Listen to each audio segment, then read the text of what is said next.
Vote mechanism को लेकर बड़ा सवाल खड़ा हो रहा है। इस वजह से पूछा जाएगा आप लोगों से ये सवाल। और अगर वो ये कहता है कि मुसलमानों पर अत्याचार हो रहा है तो एक नैरेटिव भी तो सेट करने की कोशिश की गई है ना कि मुसलमानों पर अत्याचार हो रहा है, अपने आप को पीड़ित दिखाओ। 10 सेकंड मैं आ रहा हूं, उसी पे आ रहा हूं, मैं आपकी बात पे आ रहा हूं। थोड़ा सा 10 सेकंड संयम रखिए प्लीज।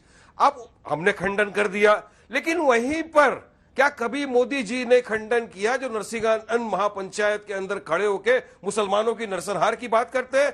कभी मोदी ने खंडन किया कि महापंचायत जैसे ऐसे जब लोग ऑर्गेनाइजेशन इकट्ठा होता है वहां पर बनाया किया जाता है बच्चों को कि आप बेटा कलम छोड़ दो, तलवार उठा लो, मुसलमानों का नरसंहार और कत्ल कर दो, तब कोई खंडन करता है क्या? क्यों ये खंडन नहीं करते? हम तो खंडन करते। तो कौन रेडिकलाइज करता है नरसिंहानंद को? कौन रेडिकलाइज कर रहा है चवन के जैसे लोगों को? कौन रेडिकलाइज कर रहा था कि इस तरह की जहां पर महापंचायत के अंदर नरसंहार की बात होती हो?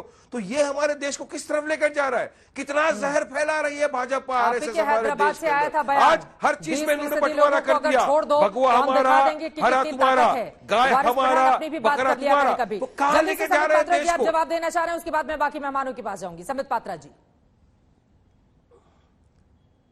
देश का बंटवारा करने के बाद में यहाँ पर वारिश पठान भी वही कर रहे हैं। बोलिए।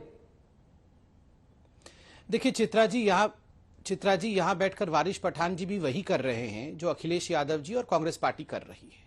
एक्सक्यूज, बहाने ढूंढे जा रहे हैं कि आखिर गोरखनाथ मंदिर के ऊपर मुर्तजा ने हमला क्यों किया?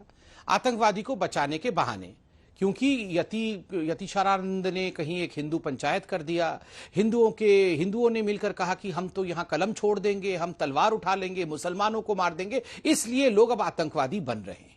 मुझे आश्चर्य होता है। सैकड़ों ऐसे बयान में दिखा दूंगा जिसमें मौलाना और इमामों ने न जाने हिंदू देवी देवताओं, हमारी बेटियों के लिए, हमारी माओं के लिए न जाने क्या क्या कहा हुआ है। और तो छोड़िए, आपके पार्टी के सदस्यों ने, आपके पार्टी के आला कमान ने कहा हुआ था कि 15 मिनट के लिए पुलिस हटा दो, फिर देखो हम हिंदुओं का क्या हश्र करते हैं। आपने खुद बयान दिया हुआ था 15 करोड़ वर्सेस 80 करोड़, ये तो बयान आपने खुद दिया हुआ था। मगर एक भी हिंदू, एक 100 की जगह तो आप भी केस चलाइए ना। तो यतीश्वरानंद के खिलाफ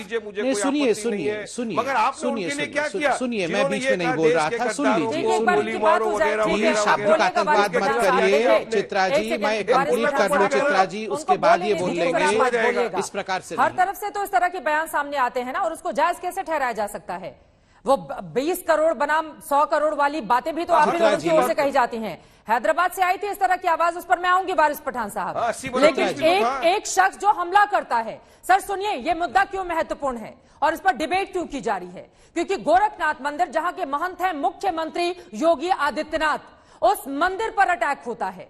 मुख्यमंत्री क्या निशाने पर हैं, इस बात को लेकर डिबेट यहां पर हो रही है। और इस मुद्दे की गंभीरता को आप लोग समझें कि एक शख्स की ओर से जो जानकारी दी गई है, उस जानकारी का असर किस कदर हो सकता है। संबित पात्रा जी अपनी बात जल्दी से पूरी करें, बाकी मेहमान भी इंतजार कर रहे हैं। संबित पात्रा जी, और प्लीज एक एक करके बोलेंगे। वारिस पठान अपनी बारी का इंतजार करें आप। देखिए, हम भी टेलीविजन के माध्यम से मुर्तजा नामक आतंकवादी ने जिस प्रकार से अपना खुलासा किया है कि वो चाहता था कि वो खुद मर जाए इस पूरे अटैक में, वो हमला करे और कुछ लोगों को मारे। मैं तो अभी न्यूज़पेपर में यह भी पढ़ रहा था और टेलीविजन में देख रहा था कि वो कोशिश कर रहा था कि पीएससी के जवानों को हमला करे, उनसे बंदूक लेके मंदिर के अंदर घुसे और वहां पर खून की नदी बह जाए। आप सोचिए, इस प्रकार का एक सिनिस्टर प्लॉट, इस प्रकार का एक षड्यंत्र, आतंकी षड्यंत्र था, और उसे बचाने के लिए भी लोग यहां आए हुए हैं। ये लोग समझ नहीं पा रहे हैं किसकी रक्षा कर रहे हैं। समाजवादी पार्टी और कांग्रेस पार्टी का तो एक बहुत लंबा फहरिस्त है। बनारस में जिन लोगों ने बॉम्ब ब्लास्ट किया था, उनको बचाने के लिए समाजवादी पार्टी के उस समय के मुख्यमंत्री अखिलेश जी ने केस वापस लिया था आतंकवादियों के खिलाफ। ये तो शुक्र हुआ इलाहाबाद हाईकोर्ट का कि इलाहाबाद हाईकोर्ट ने कहा था अखिलेश यादव को कि आप कौन है ये निर्धारित करने वाले कि कौन आतंकी है और कौन आतंकी नहीं है। आज एक आतंकवादी को आप जेल से निकालना चाहते हैं, कल उसे पद्म भूषण देंगे। ये मैं नहीं कह रहा हूं, ये इलाहाबाद हाईकोर्ट के जस्टिस ने कहा था, खंडपीठ ने कहा था कि आज आतंकवादी को जेल से रिहा करने की कोशिश हो रही है, कल आप लोग तुष्टीकरण के कारण उसे आप पद्म भूषण देंगे। ये आज स्थिति हिंदुस्तान में होता जा रहा है तुष्टीकरण के कारण। ये और कांग्रेस पार्टी दोनों मिलकर के आतंकवादियों का महिमा मंडन बाटला हाउस एनकाउंटर से लेके और अहमदाबाद बॉम्ब ब्लास्ट में 38 लोगों की जान गई थी, 38 लोगों की जान गई थी। और आप जानते हैं उस आतंकवादी का रिश्ता किसके साथ था? उस आतंकवादी का रिश्ता समाजवादी पार्टी से था। ठीक है वारिस पठान साहब, वो सपा और कांग्रेस की बात कर रहे हैं, तो जरा उन नेताओं से भी जवाब में ले लेती हूँ। जल्दी से एक लाइन में अपनी बात पूरी कर लें, क्या बोलना चाहते हैं वारिस? जरा सा याद दिला दूं। अभी कालीचरण छूट के आया है बेल पे, उसको हीरो बना दिया। वो कालीचरण जिसने हमारे महात्मा गांधी के बारे में वकील कांग्रेस वाले भी आए हैं, उनको भी ग्लोरीफाई किया था, उसको आपने हीरो बना दिया। आप ही आतंकवादी का समर्थन करते हो। इस तरह के लोग हमारे देश का नष्ट कर रहे हैं। संबित पात्रा, जरा कभी खंडन भी किया करो ऐसी चीज का भी। मुजफ्फर खान साहब, मैं सीधे आपके पास आते हुए एक सेकंड, करिए ना, एक सेकंड वारिस पठान जी, जो देश का सबसे मुजफ्फर खान जी, मुजफ्फर खान साहब, एक सेकंड वारिस पठान जी, तलवार निकाल के घूम रहा है कालीचरण, तलवार निकाल के घूम रहा है कालीचरण। उसका क्या बोलेंगे आप? खंडन नहीं करेंगे उसका? उसमें केस होगा नहीं होगा? अब जरा बाकी लोगों की भी बात हो जाए। गोरखपुर पे ही रहते हैं, फिर मैं लौटूंगी। मुजफ्फर खान साहब, सीधे आपके पास आते हुए, इतनी जल्दबाजी क्यों रहती है किसी ऐसे शख्स को सर्टिफिकेट देने में जो पुलिस वालों पर जाकर हमला करता है? वहां पर जान चली जा सकती थी किसी की भी।